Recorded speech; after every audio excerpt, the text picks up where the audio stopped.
Good afternoon guys. This is Bro Chito channel. Dito ang aking mission area ngayon. I love Sampad. Dito po sa Sampad ng Binangunan, Rizal. Dito po ako sa gilid ng lake ng Binangunan. Ayan po ang daming mga water lily. Ayan po. Medyo dahil kulimlim ang panahon. Maganda ang hangin, masarap ang hangin sa lugar nito guys. Ito po yung aking mission area ngayon sa lugar ng Sampad ng Binangunan. Buti po at nakadiretso na dito yung motor.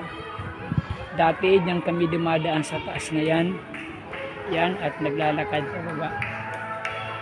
Pero ngayon, diretso na ang motor dito sa lugar ng Sampad, Binangunan.